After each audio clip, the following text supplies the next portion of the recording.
Assalamualaikum warahmatullahi wabarakatuh. Alhamdulillahirabbil alamin. Asyhadu an la ilaha illallah wahdahu la syarikalah wa asyhadu anna Muhammadan 'abduhu wa rasuluh la nabiyya ba'dah. Allahumma shalli wa sallim ala sayyidina Muhammad wa ala alihi wa sahbihi wa mawala. Yang terhormat, barangkali direktur ataupun wakil hadir dan seluruh jajaran Rumah Sakit Muhammadiyah serta seluruh karyawannya, saya nggak begitu hafal. Salam hormat saya duduk di sini sebenarnya agak gimana gitu, Pak Pujiono, karena saya masih kecil. Wajahnya kok tegang semua ya. Saya bukan ustadzah yang gimana-gimana, bukan punya yang gimana-gimana ya. Jadi insya Allah hari ini kita forumnya santai, kita akan ya santai kan? Santai aja. Nanti saya hanya akan berbagi bahasanya. Saya mohon izin untuk berbagi gitu aja ya. Jadi bukan menceramahi orang-orang yang sudah luar biasa. Masya Allah ini pahalanya luar biasa ini orang-orang yang kerja di rumah sakit itu ya. Karena jangankan orang yang bekerja di rumah sakit, orang menjenguk orang sakit saja itu pahalanya besar. Apalagi antum semua yang merawat orang-orang sakit sampai sehat. Masya Allah. Saya sepertinya juga kalau dihitung-hitung lebih belum tentu saya lebih baik dari panjenengan semuanya. Ya. Jadi prinsipnya kita hari ini sharing aja ya. Saya berbagi ilmu apa yang saya dapat dari guru-guru saya. Jadi anggaplah bukan saya yang mengatakan gitu kira-kira ya, karena saya juga masih usianya kayaknya beda tipis kan? Beda tipis. Jadi anggap saja bahwa saya menyampaikan menjadi kepanjangan tangan dari guru-guru saya, gitu ya. Sesuai dengan requestnya, yang diminta adalah kelanjutan dari tema pernikahan ya, yang disampaikan ke saya. Kita lanjut ke tema manajemen konflik. Saya tanya dulu, yang single banyak nggak ini ya? Yang single coba angkat tangan. Atau jangan ngaku-ngaku single ya. Yang single beneran angkat tangan.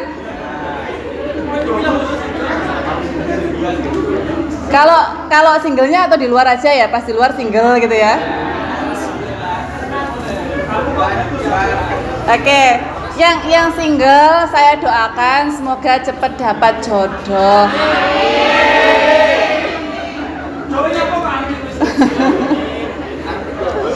AP double. Oke, terus yang sudah menikah saya doakan semoga terus sakinah mawaddah warahmah sampai surga gitu ya. Dan yang paling keras, yang punya hutang semoga Allah lunasi hutang-hutangnya. Buan, terus singgari dewi curhat tadi ya. Baik, saya manggilnya apa ini? Dipanggil bapak-bapak, ibu-ibu belum pantas kayaknya. Mas-mas, mbak-mbak ya. Oke, bener nih mas-mas, mbak-mbak, nggak apa-apa. Saya di sini ini Pak Pujiono sudah sering di sini di rumah dia. Saya dulu lahiran di sini juga, melahirkan anak kedua di sini. Saya kira juga di sini sama Dokter Vika dari dulu. Jadi insya Allah nggak asing dengan Rumah Sakit Muhammadiyah. Dan alhamdulillah Allah takdirkan lagi untuk ketemu dengan para pejuang Rumah Sakit Muhammadiyah. Baik teman-teman, gitu aja ya, karena kita masih seusia. Supaya berbeda dengan ustadz-ustadzah yang sebelumnya gitu ya. Jadi gini, mau sudah berkeluarga mau belum berkeluarga, alhamdulillah Allah karuniakan saya dengan seorang suami. Kayak apa sih? Dengan seorang suami dan 3 orang anak, tapi anak yang kedua Allah ambil ketika habis lahir. Jadi masih bayi Allah lahir. Saya husnuzan bahwa itu adalah tabungan akhirat. Dan sekarang sebenarnya saya juga sedang isi lagi, ini tadi naik ke atas tuh agak lemes-lemes gimana karena baru 2 bulan. Mau sudah berkeluarga maupun belum, kita semua mengimpikan punya rumah tangga yang harmonis gitu ya. Dan ada 2 hal saja, nggak usah banyak-banyak. Saya nanti sampai jam berapa Pak Puji? Sampai jam 3, mudah-mudahan cukup ya. Oh sampai 3:30. Kita lihat aja lah nanti ya, kita jalan aja. Yang pertama adalah doa. Masih ingat nggak ketika ada orang menikah di awal, doa apa yang terucap? Barakallahu laka wa baraka alaika wa jama'a bainakuma fi khair. Apa artinya? Barakallahu laka itu artinya sih sama ya, semoga Allah memberikan berkah. Tapi berkah dalam hal kebaikan. Itu doa yang pertama. Kemudian ketika wa baraka alaika, maka yang dimaksud adalah berkah dalam hal yang barangkali tidak baik. Kan kita hidup itu kadang baik, kadang enggak ya, kadang menyenangkan, kadang menyedihkan. Dan doa yang ketiga, wa jama'a bainakuma fi khair, semoga Allah kumpulkan kalian nih, pengantin dua ini di dalam kebaikan dunia dan akhirat. Artinya dalam doa awal saja yang Rasulullah ajarkan, kita sudah dipersiapkan bahwa nanti dalam pernikahan pasti akan ada baik dan tidak dalam kacamata kita. Gitu ya. Kemudian setelah menjalani kehidupan berkeluarga, ada lagi doa yang Allah tulis dalam Al-Qur'an di surat Al-Furqan ayat 74. Apa doanya? Hafal insyaallah ini. Rabbana hablana min azwajina, apa artinya? Berikanlah kami dari istri-istri kami atau keturunan kami qurrata a'yun, itu apa artinya? Penyejuk hati, penyenang hati.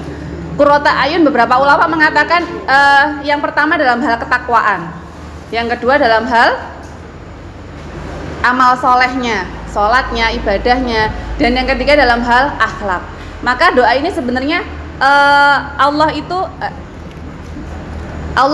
Allah menuntun doa ini dalam Al-Quran. Bahkan Allah tulis dalam Al-Quran agar kita mengamalkan doa ini, karena yang kita harapkan dari istri kita, suami kita, anak keturunan kita itu apa sih? Yang pertama takwanya, yang kedua ibadahnya, dan yang ketiga akhlaknya. Jadi, dan yang terakhir waja'ala lil muttaqina imama, semoga Allah jadikan kita pemimpin orang-orang yang bertakwa. Siapa sebenarnya yang pertama? Dari keluarga kita dulu. Istri-istri kita itu, suami-suami kita itu adalah orang-orang yang bertakwa. Anak-anak kita juga begitu. Dalam lingkup yang lebih luas, di tempat kerja kita, di lingkungan kita jadikan pemimpin orang-orang yang bertakwa. Mudah-mudahan semuanya Allah karuniakan doa ini. Oke, sekarang kita masuk ke intinya. Tadi pengantar saja ya. Yang berikutnya, apa sih konflik dalam keluarga? Kita kalau kita ngomongin konflik, yang terbersit dalam pikiran kita itu apa? Tukaran, padu, apalagi ngaji bareng. Yang terlintas dalam, kalau kita bilang konflik itu apa sih? Emosi kan ya? Pasti ada emosi. Padahal teman-teman, namanya emosi itu tidak semuanya jelek. Ada emosi yang dalam bentuk apa? Bahagia, senang, itu juga emosi. Jadi emosi itu bukan selalu berarti negatif.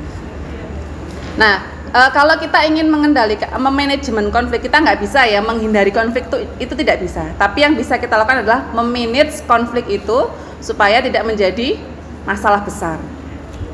Yang pertama adalah tentang ilmunya dulu. Kalau kejadian yang kita alami itu kita anggap sebuah masalah, maka akan menjadi masalah. Kalau sebuah kejadian yang kita alami kita anggap sebuah pelajaran, maka akan menjadi ilmu. Lalu apa yang kita perlukan supaya kita bisa mengendalikan kejadian apapun yang kita hadapi? Ilmu. Ya, yang kita bahas hari ini saya sebenarnya banyak ya. Jadi ilmu itu nanti bisa dari karakternya. Kalau di ilmu psikologi, nggak ada yang penasaran gelar saya kok aneh gitu ya. CTNLP itu apa gitu ya. Kalau SPD insya Allah sudah mafhum semua. CTNLP itu Certified Trainer Neuro-Linguistic Program. Jadi saya pernah menempuh pendidikan non formal yang di situ tuh mengupas tentang otak manusia, tentang karakter dan sebagainya. Karena otak manusia itu masya Allah luar biasa. Yang Allah anugerahkan. Kalau orang nggak punya tangan, tangannya buntung, masih disebut manusia? Masih. Nggak punya kaki, masih disebut manusia? Kalau nggak punya kepala? Kalau nggak punya kepala, tapi hidup, apa namanya? Gitulah ya. Jadi saking berharganya otak kita, hari ini saya hanya akan mengupas konflik dalam keluarga itu dalam satu sisi dulu aja dulu, karena banyak sebenarnya faktornya. Tentang gender. Tahu gender ya? Laki-laki dan perempuan. Nanti ke belakang insya Allah. Kemudian yang kedua tentang komitmen. Kita masuk aja ya, langsung yang pertama tentang emosi. Emosi itu sebenarnya seperti ini tangganya. Dari beberapa ilmuwan ada yang membagi ke 10, ada yang 15, ada yang 20 bahkan. Saya ambil yang ini aja, yang 10. Jadi ada namanya level emosi itu apatis. Tahu apatis? Apatis tuh merasa nggak berguna itu loh. Aduh, hidupku tuh nggak ada gunanya, hanya ngerepotin anak, hanya ngerepotin suami. Apatis namanya. Banyak anak-anak yang kena narkoba itu ya, ibunya itu merasa ini apa namanya, merasa menjadi ibu yang nggak berguna dan seterusnya. Itu namanya perasaan apatis, merasa dirinya tidak berguna. Kemudian ada sedih, ada takut. 3 yang bawah ini namanya nafsu lawamah. Bener-bener orang yang di bawah tekanan, dia merasa bener-bener nggak berguna, merasa sedih, merasa takut yang sangat. Kemudian di atasnya lagi ada namanya rakus, marah, sombong. Kemudian apa yang harus kita usahakan? Nafsu mutmainnah, yaitu semangat, menerima, damai, pencerahan. Semangat tuh tahu ya? Ya semangat. Menerima itu artinya apa? Syukur. Apapun yang dihadirkan Allah kita syukuri. Kemudian damai. Nah, kita dalam rumah tangga sering nggak zonanya ini, zona emosinya itu di bawah, di tengah atau bahkan di bawah? Sering ya, bahkan nangis-nangis dewe gitu ya. Nah, bagaimana sekarang yang akan coba saya sharingkan adalah bagaimana ya ketika kita turun, kita manusia itu fluktuatif, iman tuh naik turun ya, kadang di bawah kadang di atas. Bagaimana ketika kita turun itu nggak nemen-nemen dan segera naik, karena namanya manusia pasti ada masalah. Oke, lanjut. Hanya setengah jam waktunya ya. Cara mengendalikan emosi. Yang pertama, ketika misalkan kita sedang sedih, kita merasa takut, kita merasa khawatir, sesungguhnya ini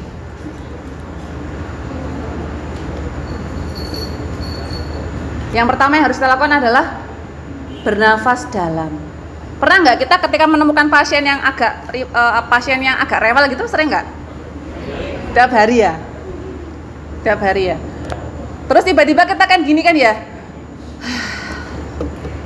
ya gitu. Ketika habis ini ketemu pasien yang agak ini, kemudian tiba-tiba kita tuh ya refleks aja, gitu ya. Ini namanya apa? Pernafasan dalam. Kita menarik nafas secara dalam itu supaya otak kita terisi oksigen lebih banyak. Karena ketika kita stres, otak kita itu kekurangan oksigen. Apalagi sekarang harus pakai. Saya ini boleh izin buka boleh ya? Masa ngomong pakai masker gitu kan? Kemudian ketika kita mengendalikan emosi, yang pertama caranya adalah dengan menarik nafas kita dalam-dalam.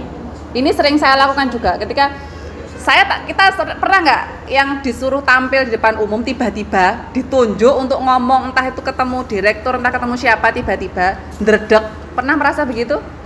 Yang dilakukan apa? Tarik nafas dalam, pakai pernafasan diafragma, pernafasan perut, jangan dada. Insya Allah oksigen yang masuk ke otak kita lebih banyak. Ada namanya otak emosi dan ada namanya otak logika. Ketika kita dalam kondisi stres, takut, itu otak emosi kita yang sedang bekerja. Supaya otak logika kita yang ada di belakangnya itu ikut bekerja, kita nafas dulu sebentar. Supaya informasi ini masuk ke otak logika. Ini kalau ngomongin otak panjang ceritanya. Gitu aja lah ya. Jadi intinya yang pertama, ketika kita sedang stres, emosi, tarik nafas panjang dulu. Ketika mengeluarkan, sebut nama Allah. Atau dipakai istighfar. Kemudian yang kedua, bagaimana cara mengendalikan emosi? Membaca ta'awudz.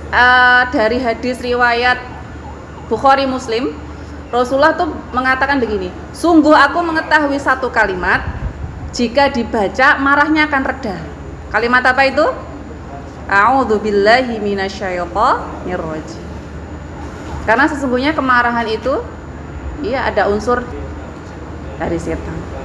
Yang ketiga, saya percepat ya, adalah istighfar. Ada hadisnya lagi, siapa saja yang baca istighfar, maka Allah akan memberikan solusi dalam setiap kesulitannya, Allah akan selesaikan setiap masalahnya, dan Allah hadirkan rizki dari jalan yang tak terduga. Ketika kita tuh sibuk banget ya, ngurusin pasien, ngurusin ini, sementara mungkin di rumah kita sedang ada pikiran, kita sedang ada masalah gitu kan.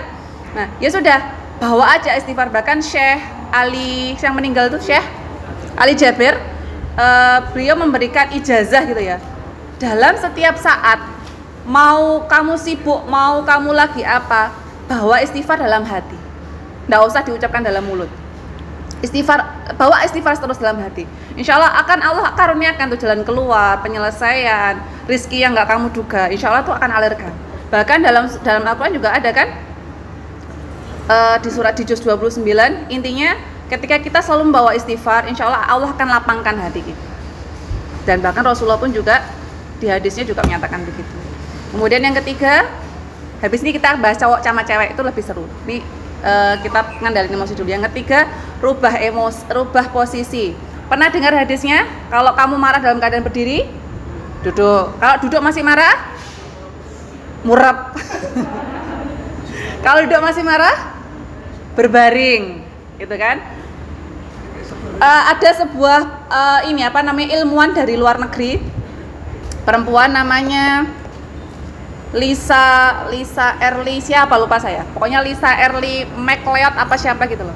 Dia mengatakan begini, dari hasil penelitiannya, dia seorang ilmuwan psikologi juga.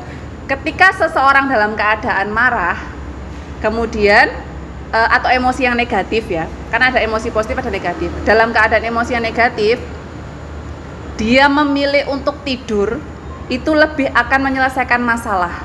Sering nggak kalau kita sama suami gitu ya, misalkan ya yang laki ya sama istrinya malam gelenian, tahu gelenian? Apa sih gelenian tuh ya? Ya ngobrol gitulah ya, ngobrol. Tiba-tiba salah ngomong atau mungkin dari tadi sehari itu ada yang sesuatu yang nggak pas. Ketika diomongin terjadi percikan api. Tahu percikan api ya? Kalau kita memaksakan itu diselesaikan malam itu juga yang terjadi apa? Berantem. Bisa ranjang malahan, parah ini. Pindah kamar. Jadi istrinya di kasur, suaminya di lantai, gitu kan ya? Jadi Lisa ini mengatakan ketika kita dalam keadaan emosi negatif, maka lebih baik gunakan untuk tidur. Tundalah menyelesaikan masalah ketika dalam kondisi marah. Kemudian yang berikutnya, diam. Ada nggak yang kuat marah tapi diam? Rata-rata nggak kuat. Hah? Ada? Marahnya diem ya?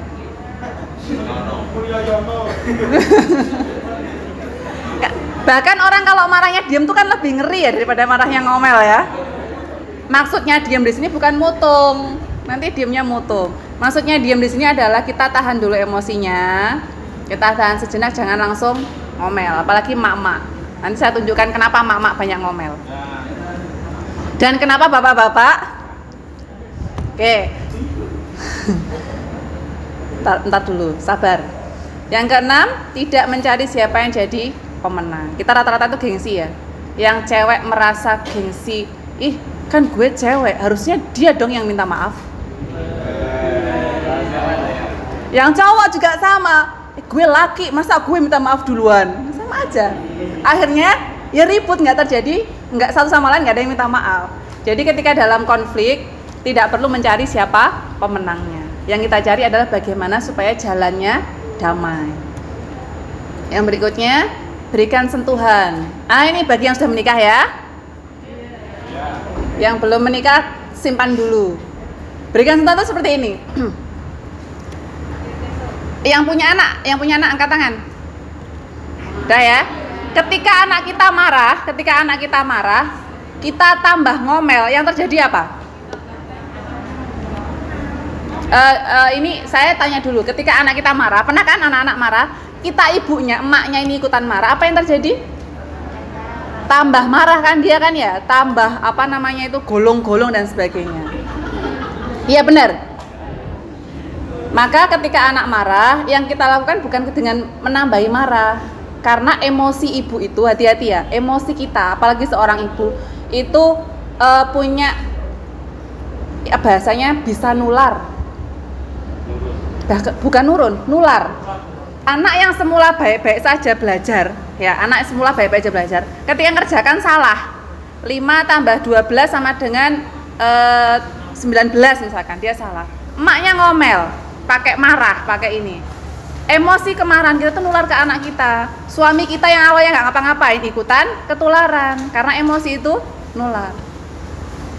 Jadi ketika ada yang marah, baik itu anak, pasangan, maka yang pertama kita lakukan tidak perlu kita jawab kemarahannya, cukup diambil, dipeluk. Apa nak? Minta apa? Gimana? Ketika kita peluk anak-anak kita ya, yang bapak-bapak peluk istrinya, yang sudah punya istri ya, ketika dipeluk ternyata otak manusia itu begini, ada namanya, ini kalau orang kesehatan pasti insya Allah paham ya, ada namanya hormon endorfin, serotonin, tahu kan ya, hormon bahagia, hormon penghilang rasa sakit kan ada kan ya, sumber yang ada di dari otak itu apa namanya, dia akan berproduksi ketika ada sentuhan. Jadi ketika orang marah, ketika orang itu sedih, kita peluk, kita sentuh, kita elus pundaknya, kepalanya, maka hormon bahagia itu akan berproduksi sehingga tubuhnya lebih rileks, kemarahannya lebih reda. Dan sebaliknya, kalau kita sedang stres, kita sedang marah, yang keluar hormon apa? Racun, hormon kortisol yang tempatnya ada di kelenjar apa namanya? Dekat lambung itu kelenjar apa? Adrenal. Sehingga kalau orang stres, hormon kortisolnya itu berproduksi, masuk ke lambung, jadinya mah. Sehingga orang-orang sakit mah, orang asam lambung itu sebenarnya bukan karena sakit psikologi fisiknya, tapi karena pikirannya. Hormon kortisolnya berlebih, masuk ke lambung, jadilah dia sakit. Iya, stres. Kayaknya pengalaman.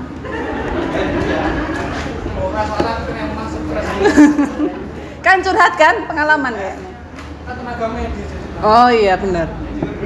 Gitu ya. Jadi ketika ada yang emosi, berikan sentuhan, entah dilus kepalanya. Kalau istri ngambek jangan diomelin ya. Apalagi tinggal pergi. Tinggal ngopi. Oke. Allah tuliskan dalam surat Ali Imran ayat 36 apa isinya? Dan laki-laki tidak sama dengan perempuan. Allah yang nulis, laki-laki tidak sama dengan perempuan. Kita coba cek beberapa hal, nggak banyak sebenarnya perbedaannya. Kita cek beberapa hal saja. Yang pertama, cara perempuan menyimak. Lihat, kalau sedih itu wajahnya, terkejut, marah, gembira, takut, gairah, sama wajahnya beda-beda kan ya. Kalau laki sama, laki itu wajahnya begitu, dia mau sedih, mau terkejut, mau marah, mau gembira, mau takut, begitu sama di 10 menit pertama. Jadi misalkan begini, kita di rumah, suami pulang gitu ya, suami pulang, wajahnya kan datar kan ya, padahal istrinya sudah tampil manis, sudah ngasih senyum, suaminya datang datar. Terus kita suudzon, tahu suudzon ya, terus kita suudzon, ih dia nggak suka pulang ke rumah, pulang wajahnya begitu.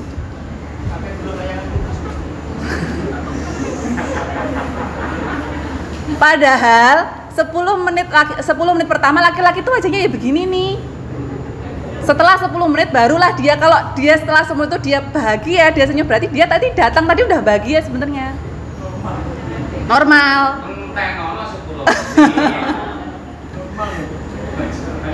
Kalau perempuan tuh enggak, perempuan tuh karena saking elastis ya, ada hormon estrogen dan sebagainya yang dia kulitnya lebih elastis, dia ekspresinya itu beda-beda. Tapi kalau laki nggak bisa, laki itu ya begini nih. Jadi jangan gampang suudzon sama laki.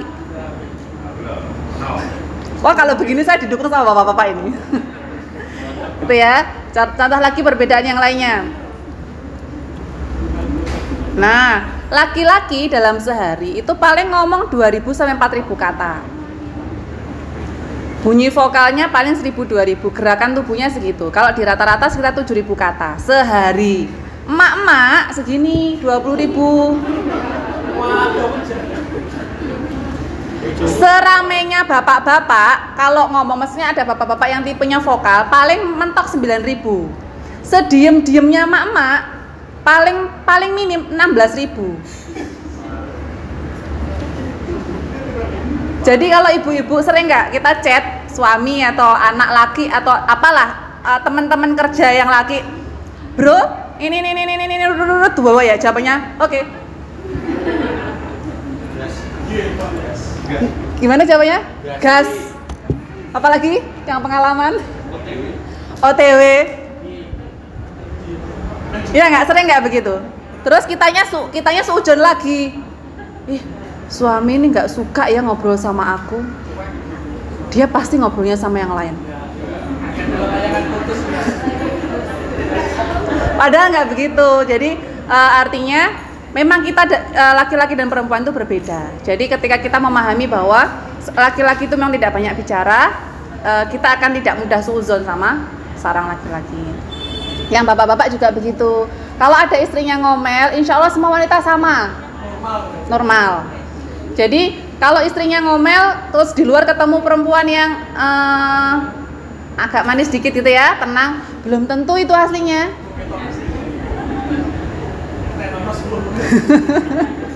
Gitu ya. Jadi, nah yang ibu-ibu, saya dapat ilmu yang bagus ya dari Ustadz Salimah Filah. Ketika itu saya baca bukunya.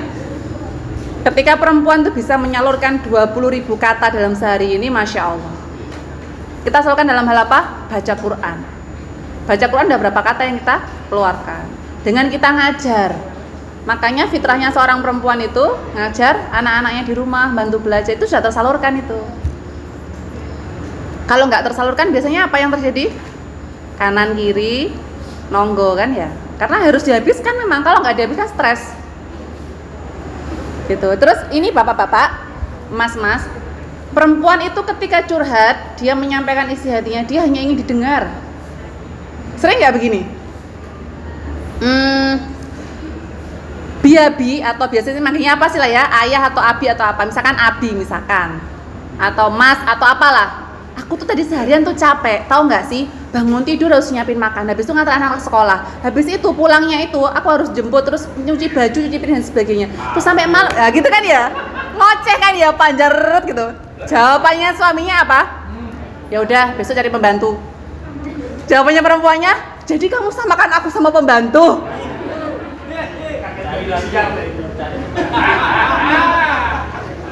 Jadi gini ya, laki-laki itu tipenya karena dia Allah ciptakan sebagai seorang pelindung ya, Allah ciptakan otaknya sebagai seorang pelindung, maka ketika kita menyampaikan suatu masalah, yang terjadi dalam otak laki-laki adalah solusi. Bukan dia memandang rendah kita, bukan, tapi yang dia sampaikan adalah solusi. Nah, emaknya yang sering baper. Sementara kita yang curhat sebenarnya hanya ingin didengar, ya nggak? Didengar aja. Terus jawaban yang kita inginkan apa coba perempuan? Ya Allah, kasihan banget sih mama, gitu kan ya? Gitu doang sebenarnya. Tapi karena saling nggak paham, yang terjadi ya gitu. Akhirnya ada konflik. Padahal konfliknya hanya gara-gara hal sepele. Ya, jadi sedikit-sedikit kita mulai memahami bahwa laki-laki dan perempuan Allah ciptakan berbeda. Contoh lagi, nih emak-emak sering baper juga gara-gara ini. Ibu, laki-laki nggak suka kontak mata. Ayah, lihat dong kalau mama ngomong.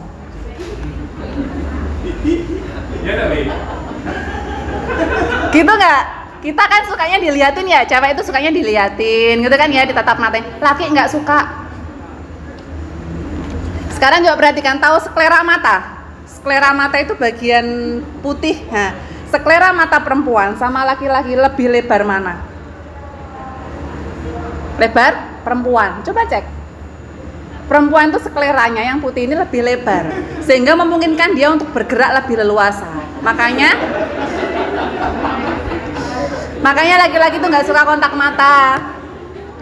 Dalam ilmu komunikasi ada kan ilmu yang mengatakan begini, ketika berkomunikasi sama orang tatap matanya, tapi tidak berlaku untuk laki-laki.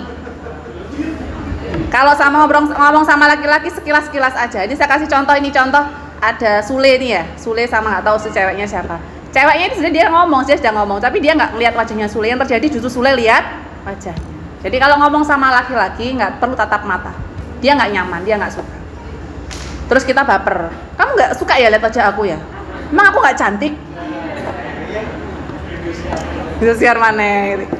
Jadi sementara kalau perempuan, bapak-bapak sukanya ditatap matanya, duduk dihadepin gini, mak-mak kalau misalkan duduk di restoran gitu ya, makan bareng gitu, sukanya kan ada depan ya, sukanya diliatin gini. Kalau bapak-bapak nggak suka.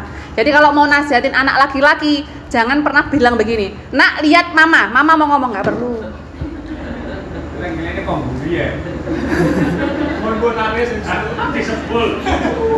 Ya, pernah nggak anak laki-laki kita gitu kan? Nak lihat mama mau ngomong, anak laki-laki ini ya, dia nggak suka digitukan. Dia merasa diintimidasi. Jadi kalau nasihat anak laki-laki sentuh aja. Nak, bunda itu gini-gini, itu dia udah denger itu, udah nangkep. Nah, tapi kalau ngomong sama anak perempuan, dudukkan, hadapkan wajahnya ke kita. Nak, bunda itu suka begini gitu. Jadi beda perlakuan laki-laki sama perempuan. Hari ini kajiannya beda ya. Biasanya kan Islamik banget ya, fikih gitu-gitu ya. Saya kemarin di request yang agak beda memang. Bapak suka. Oh, bapak suka. Oke, yang berikutnya ini juga sering bikin konflik. Sering bikin konflik juga. Apa itu? Perempuan jangkauan penglihatannya lebar. Kita itu yang perempuan tuh penglihatan. Saya ngadep ke sini, yang sono tuh kelihatan. Sana juga kelihatan. Kita memang begitu. Karena Allah takdirkan kita sebagai penjaga rumah, ngurus anak, ngurus rumah, gitu kan ya? Untuk menjaga satpam, bener satpam. Satpamnya rumah, betul. Tapi kalau laki-laki Allah takdirkan sebagai pencari nafkah, mata pemburu, jadi dia fokus ke depan. Makanya kalau nyetir mobil, pernah nggak Pak? Kalau kita bapak-bapak nyetir mobil, emak-emak duduk di sebelahnya. Awas itu di samping, awas gitu kan? Padahal nih laki-laki dia fokus ke depan. Gue mau nyalip ini, mau habis itu gini, iya nggak? Yang perempuan rewel. Terus pernah juga nggak begini? Nyari kunci, nih suami duduk gini, ini meja agak lebaran, kunci di sini. Si suami bukain, kunci mana sih kunci? Terus yang istrinya gimana? Ini kunci di sini. Makanya cari pakai mata. Udah pakai mata tadi, cuman mata laki-laki itu fokus ke depan. Beda sama kita. Itu kalau misalkan kita ngomong begitu udah tersinggung dia. Anak laki-laki juga gitu, cari telur di kulkas. Telur tempatnya di mana? Di pintu kan ya, nyarinya di dalam. Nah, telurnya di sini. Terus kita gimana biasanya? Ngomel maneh, gitu kan? Itulah yang menyebabkan emak-emak suka ngomel. Ya. Terus karena mata laki-laki fokus ke depan, saya kasih tips buat ibu-ibu. Kalau keluar sama suami, makan bareng, duduk di depannya. Jangan duduk di sampingnya. Kita duduk di sampingnya, cek pura-pura romantis. Depannya ada konsumen lain, cewek lebih cantik. Dia nggak bakal lihat kita. Matanya kan ke depan kan, fokus kan. Ya udah dia ngeliat depannya. Tapi di depannya kan Ya di depannya nggak usah ngeliat matanya juga. Ya jadi ini salah sendiri ngundang saya kan. Oke. Jadi ini tipe mata laki-laki sama perempuan tuh beda. Kalau kita memang Allah anugerahkan untuk melihat ke samping, karena untuk menjaga rumah dan seterusnya. Kalau laki-laki memang fokusnya mata pemburu yang fokus depan. Iya bener Pak, bener. Makanya kalau belanja sama istri kasih kacamata kuda, biar gak nengok kanan kiri. Dia ngelihat minyak goreng di depan, itu di sampingnya ada apa kelihatan tuh. Oke, lanjut ya. Yang berikutnya adalah, nah, perempuan mampu mengerjakan pekerjaan yang tidak saling berhubungan dalam satu waktu. Emak-emak itu biasa ya, nyuci sambil gendong anak, sambil masak, sambil telepon, sambil macam-macam. Bisa kan ya? Nah, kalau laki-laki nggak bisa.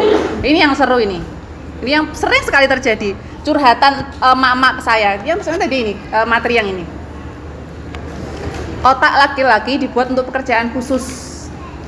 Pada saat laki-laki fokus di pekerjaan di depannya, setelah 10 menit otaknya konsentrasi, pendengaran menurun. Laki-laki kalau sudah sudah fokus di depan laptop gini ya, depan laptop ini 10 menit sudah lebih, misalkan sudah setengah jam nih, kita ngomong di depan, ya makanan sudah jadi, makanan sudah siap, nggak denger dia. Terus kita duduk di sampingnya, dia juga nggak lihat. Ada contoh kisah menarik tuh gini. Ada seorang istri lagi dia punya acara arisan. Dia bilang ke suaminya, "Pak, aku nanti jam 10 itu ada arisan. ini karpet kita itu kotor, ketumpahan susu tadi sama si adik. Tolong ya nanti pinjam karpet ke Budian di depan. Habis itu nanti tolong papa jalan lagi ke 2 rumah sebelahnya, ke rumahnya Bu Eko. Aku tadi pesen lemper di situ, 50 pesennya. Nanti tolong papa ambil terus hitung juga ya. Soalnya Budian tuh sukanya ini, lebihin lempernya kan aku nggak enak. Habis ambil lemper, tolong ya ke rumahnya satunya lagi. Begitu terus. Yang terjadi apa? Bolak-balik Bu. Karpet dulu pulang. Balik lagi ambil lemper, balik lagi ambil ini, karena laki-laki itu satu fokus. Laki-laki kok disuruh belanja, ya udah apa yang kita suruh tok kan ya, dia nggak akan nengok kemana-mana. Tapi kalau perempuan, jadi kalau ada laki-laki yang sedang fokus, termasuk teman kerja kita sudah fokus nih di depan yang pekerjaannya dia, kita manggil, nggak denger kita akhirnya marah-marah, woi dicel ikat mau gak kerungu. Ya dia sedang fokus, ininya berkurang sudah.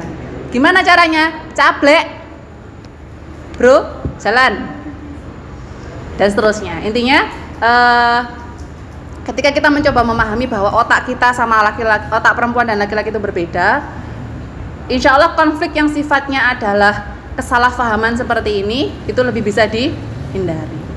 Kemudian satu yang perlu diingat,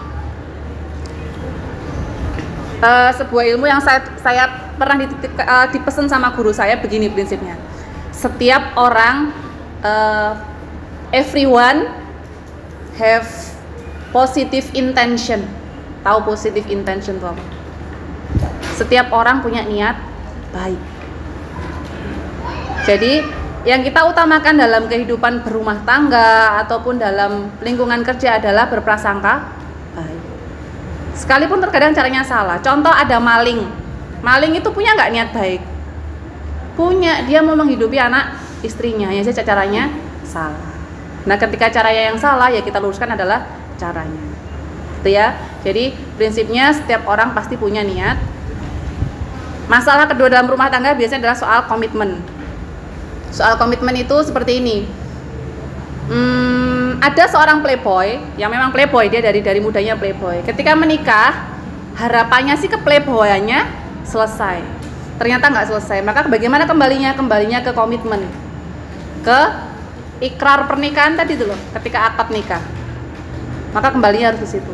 Dan itu harus dilandasi dengan takwa. Makanya sahabat siapa? Umar bin Khattab ketika ada sahabat yang bertanya, aku mau menikahkan anak perempuanku, harus aku nikahkan dengan siapa? Jawabannya adalah, nikahkanlah dengan orang yang takwa. Ketika dia mencintai, dia akan memuliakan. Ketika dia tidak mencintai atau istilahnya cintanya berkurang, dia tidak akan menyakiti. Jadi insya Allah seperti itu yang bisa saya sampaikan. Jam 3 kurang, barangkali ada yang mau bertanya. Sebenarnya panjang ya, kalau kita membahas ilmu otak itu panjang. Hanya saja waktunya terbatas. Mudah-mudahan yang sedikit ini bermanfaat. Lebih baik sedikit tapi langsung dipraktekkan daripada banyak hanya angin lalu. Monggo saya persilakan kalau ada yang ingin tanya jawab. Assalamualaikum warahmatullahi wabarakatuh,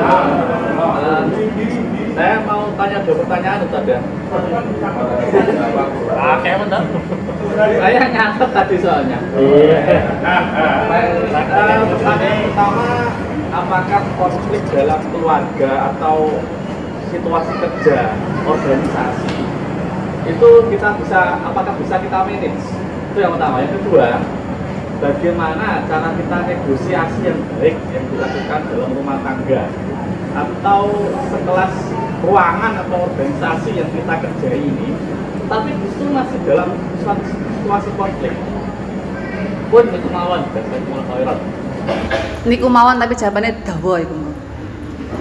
Yang pertama tadi adalah apakah bisa kita memanage konflik. Saya tanya dulu, ada nggak contoh konfliknya? Karena konflik itu bertingkat ya, ada yang sederhana, ada yang ribet, ada yang pelik.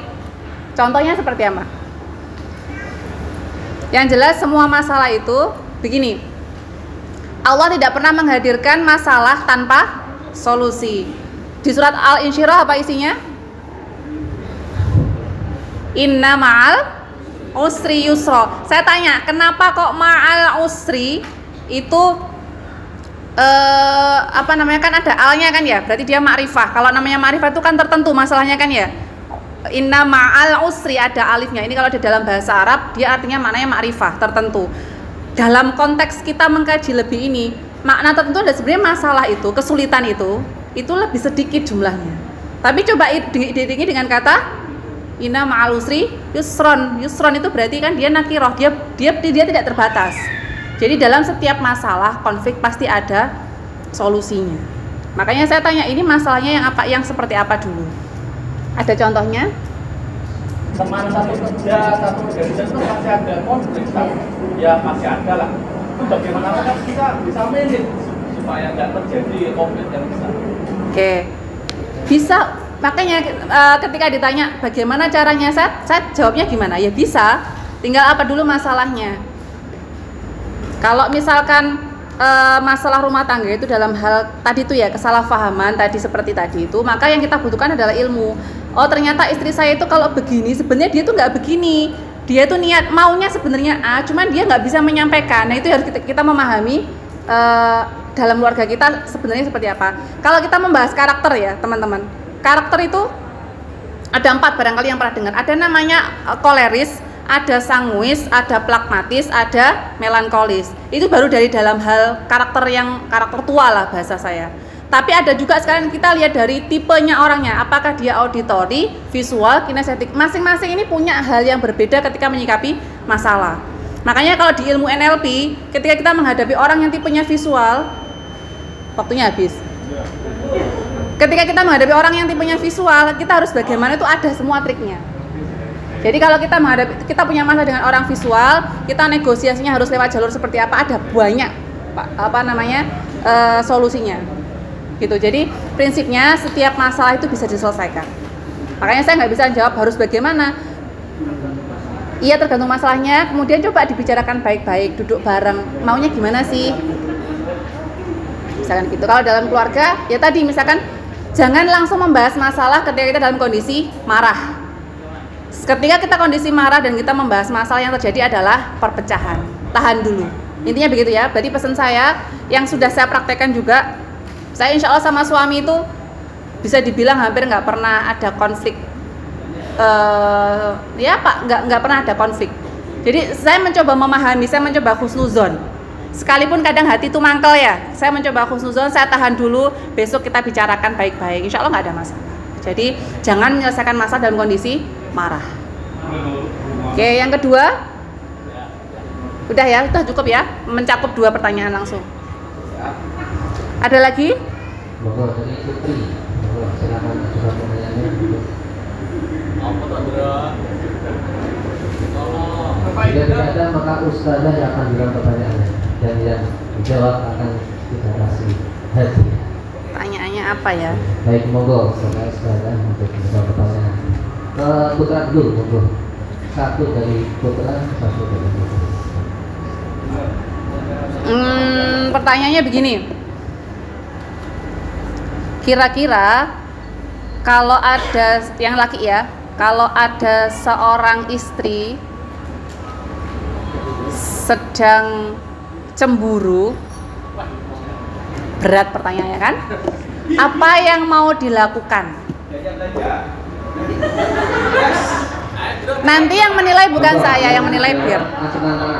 Kalau ada istri yang sedang, kan wajar kan ya di lingkungan rumah sakit kan teman perempuannya kan banyak. Mungkin enggak istrinya cemburu.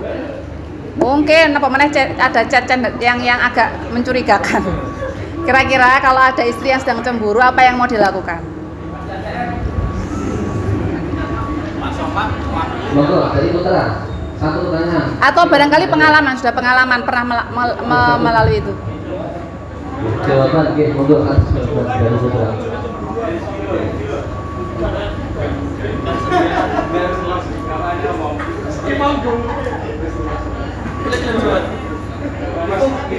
Terus pertanyaan buat yang cewek juga sama. Ketika yang mbak-mbak ini sedang cemburu juga sama pasangannya, pengen diapain?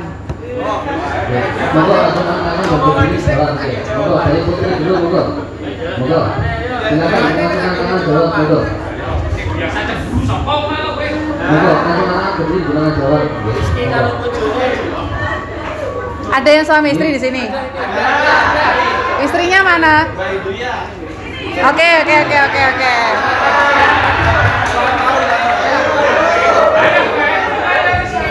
Siapa namanya? Mas Rizky. Mas Rizky bener ya? Sama Mbak Indria. Oke. Ini momen langka loh.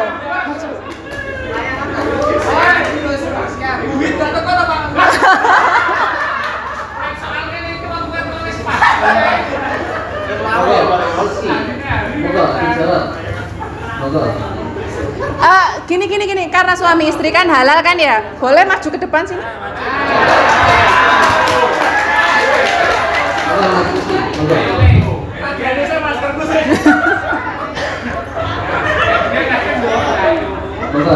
Istrinya mana istrinya? Itu dalam hatinya bilang gini, geton aku mau teko.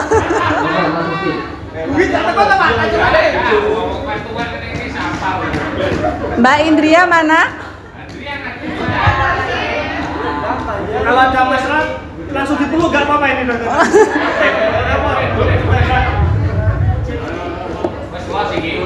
Saya hari ini tuh niatnya satu, ingin membawa kebahagiaan di sini. Kan yang dua ini bahagia kan, yang nonton juga bahagia. Ayo. Di sini bahagia, nanti di rumah gak bahagia.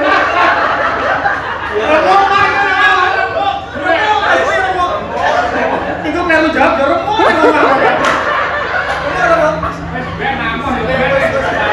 Mas Puji, bahasa biasa nggak kuat.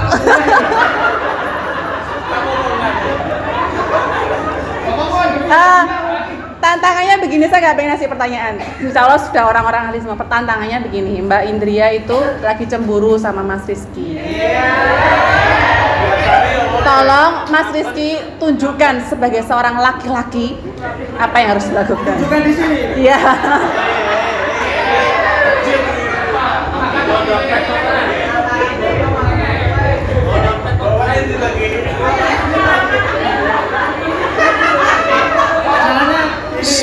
Istrinya di situ, madep situ. Kan nggak suka ditatap.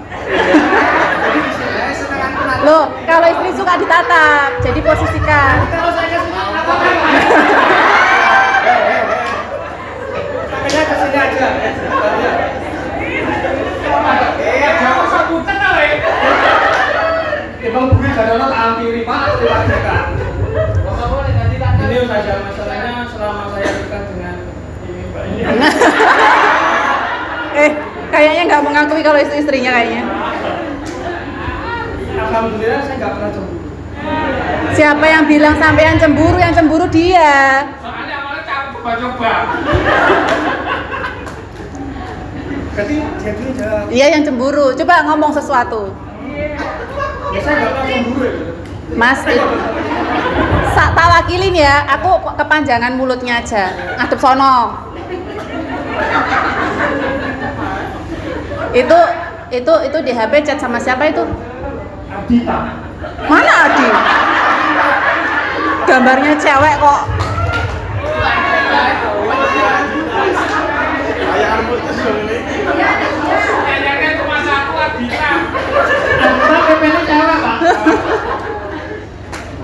Tuh coba jelasin siapa itu yang kamu ajak settingan tuh?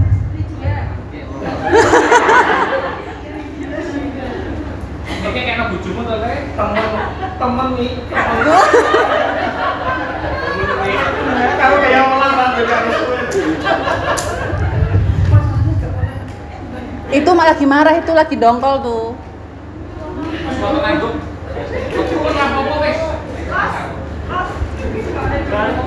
Saya kasih tahu caranya ya. Nah, pegang dulu tangannya. Amplop ya. Tangan terserah tangannya. Tangan, pegang tangannya.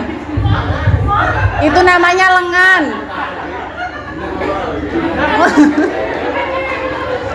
Terus bilang sesuatu, ngomong terserah, ngomong sendiri. Anu Pak, kalau sayangnya nek perlu netok biasanya.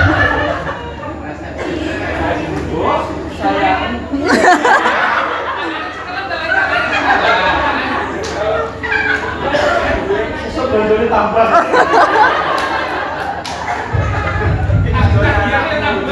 Sebenarnya Pak Somad operasi ACC Pak. Kalau cemburu biasanya ya saya jelaskan itu awak itu siapa. Karena kalau tadi pertanyaannya satu rumah sakit, kok ada cat dari rumah sakit itu gampang kok. Kalau saya jelaskan salah, tanya ke temannya kan bisa. Tapi yang jelas saya meyakinkan kalau tidak hanya ucapan tapi bisa dibuktikan. Jadi kalau saya bilang itu teman saya, tapi yang lain bilang, wah ini hasilnya bikin teman ya. Ya tapi kembali ke komitmen tadi, kalau dari awal kita gemeter kemana? Jajannya kurang tahu kan lagi Pak. Yang tiga ini mobil itu saya.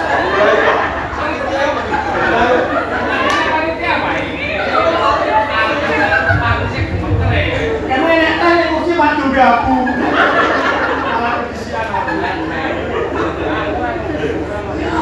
Jadi biasanya saya jelaskan ke istri itu kalau chatnya akan bisa kok nggak sampai chat kalau manggil sayang ya mungkin salah ketik lah mungkin saya jelaskan.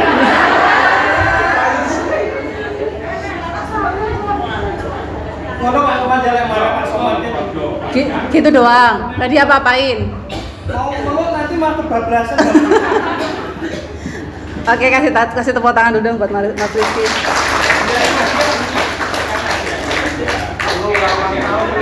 Loro Mas Puji itu ulang tahun Mas Puji. 6 tahun nih. Aku aslinya tanggal itu Mas. Bulannya itu. Terima kasih. Terima kasih. Oke.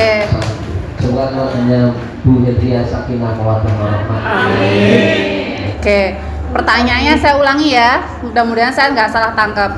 Gimana solusinya kalau ada masalah keuangan ya, masalah keuangan suami istri, supaya mertua itu nggak ikut-ikutan, gitu kira-kira ya. Ini mertua dari laki apa dari perempuan?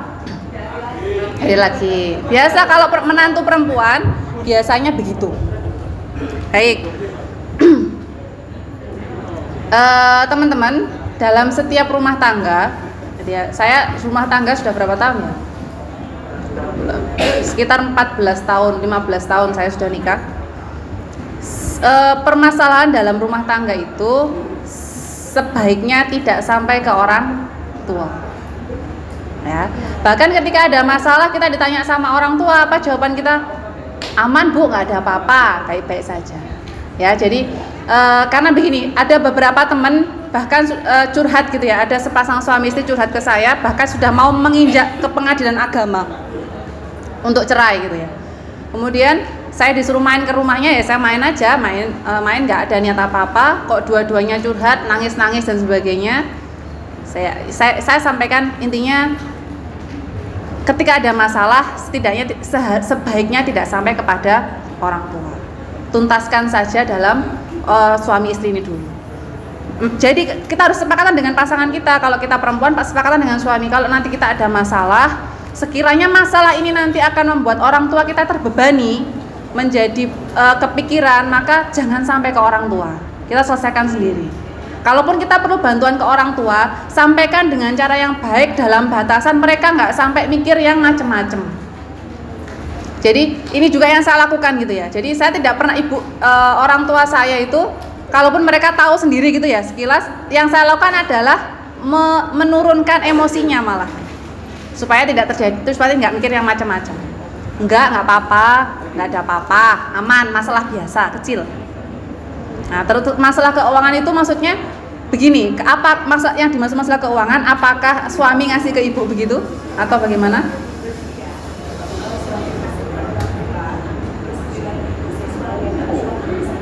Oke. Suami ngasih ke mertua nggak bilang istri. Oke, saya kasih dua ini ya, dua kacamata. Kacamata pertama, seorang laki-laki itu dia mencari nafkah kan ya, dia mencari nafkah dan itu uang-uangnya dia. Dan seorang laki-laki itu adalah hak mutlak ibunya. Ya, itu yang kita pahami dulu. Seorang laki-laki itu hak mutlak ibunya. Kalaupun seorang laki-laki memberikan uang ke ibu kandungnya tanpa sepengetahuan kita, itu pun tidak dosa. Ya, tapi sebentar, kacamata yang kedua, seorang laki Rasulullah mengatakan tidak dibilang baik ketika seorang laki-laki tidak bisa menghargai istri dan anak-anaknya. Nah, jadi sekalipun kita berkuasa, para bapak-bapak, sekalipun kita berkuasa, kita ingin memberikan uang kepada ibu kita, itu hak, boleh, sah. Lebih baik lagi kalau kita ajak diskusi istri kita. Mah, bun, mbok apa sembarang lah ya.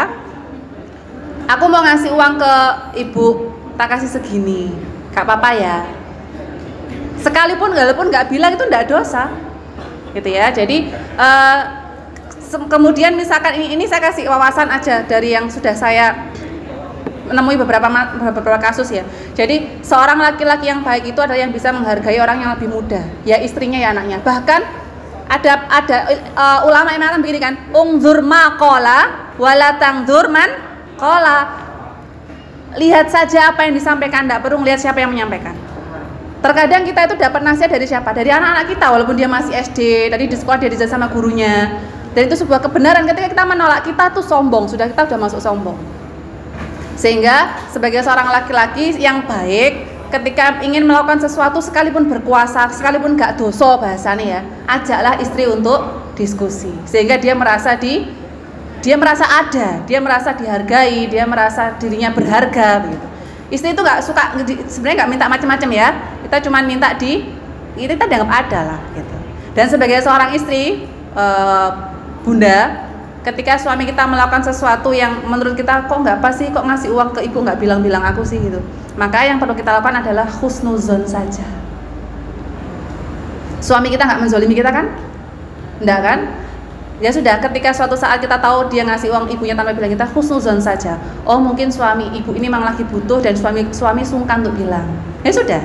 Kemudian nanti di lain hari sambil reng-reng gitu berdua ngomong, ya kalau nanti mau ngasih ke ibu bilang-bilang ya, aku juga pengen ngasih ibu. Itu pancingan. Ya, nanti kalau mau ngasih ibu bilang-bilang aku ya, aku juga pengen ngasih ibu. Jadi tidak ada istilahnya berantem ribut gara-gara itu nggak ada. Kita husnuzon dulu diutamakan. Baru habis itu kita selesaikan dengan insya Allah begitu, ya. Cukup ya? Saya sudah molor 15 menit. Closing statement saya sebelum kita akhiri, di dunia Allah ciptakan kita hidup di dunia ini tidak akan pernah lepas dari masalah. Kata kunci yang pertama yang selalu Rasulullah ajarkan adalah selalu husnuzon kepada siapapun yang kita hadapi. Sekalipun husnuzon kita salah, itu lebih baik daripada kita suuzon. Kemudian ketika kita ingin menyelesaikan suatu permasalahan apapun, jangan pernah menyelesaikan masalah dalam kondisi marah. Tenang dulu, bahkan kalau perlu kasih jarak, entah sehari, 2 hari, seminggu, baru kita bicarakan. Iya, nggak apa-apa. Diajak makan-makan dulu, itu kan ya kondisi hatinya senang, baru kita diskusikan. Insya Allah itu yang bisa saya sampaikan.